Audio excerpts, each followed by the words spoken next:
Welcome to WB Mason Postgame Extra exclusively on SNY.TV. The Mets returned home Monday night and beat the Colorado Rockies 4-2. Wasn't easy. They rallied for 3 runs in the bottom of the 7th to overcome a 2-1 deficit. Well, the Mets got on the board first with the 5th home run of the year from Travis d'Arnaud. Nice to see Travis, who's missed so much of the season, kind of getting his swing back in order. He had 2 hits tonight. I had a game plan, and I was able to execute it. Even though the past couple days I may not have been getting hits, I wasn't chasing anything. There was just a little funk in my swing, and I had to figure that out. And fortunately for me, I have 2 great hitting coaches that noticed that and helped me out.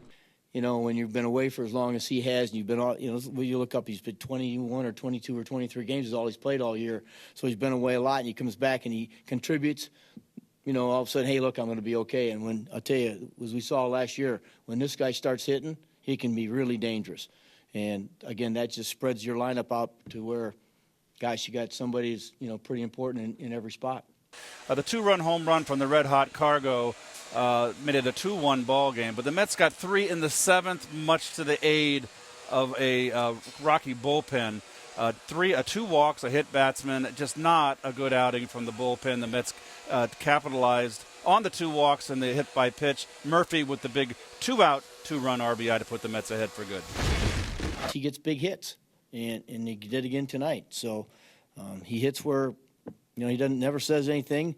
Here's a guy who's legitimately, he was an all-star for us last year, and I'm moving him all over the field, and he hadn't said a word.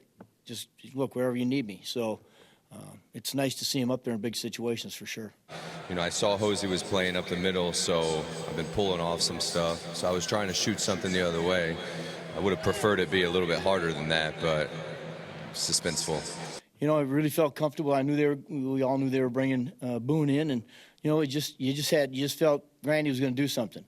And, those guys at the top of the order, they were going to get something done, and they did. It's just something about playing here that seems to, lift us up. And John Neese was good enough on this night. Got plenty of help from Tyler Clippard and Jerry Familia as the last 17 Rockies were retired. When you think about it, it really is the recipe for success for the Mets down the stretch. Isn't it really good starting pitching? Get the ball to Clippard, get it to Familia in the 9th, and Jonathan Neese did a great job again. 7 innings of work. He was behind when he left, but the Mets rallied. Just like his last start against Miami when they were tied. Jonathan has been so good the last 2 months, and we talked about, everyone wants to talk about Syndergaard, and everyone talk about Harvey and DeGrom. Well, Jonathan Neese has held up his end of the bargain so far. You got to work ahead. It's to the point where a lot of guys are swinging early, so I know the first pitch, needing it to be a strike, but it's got to be a quality strike, so that's what I try and do, and I get a lot of first pitch outs that way, so it kind of helps the pitch count. You know what? He doesn't care who's getting the headlines as long as he's getting the ball.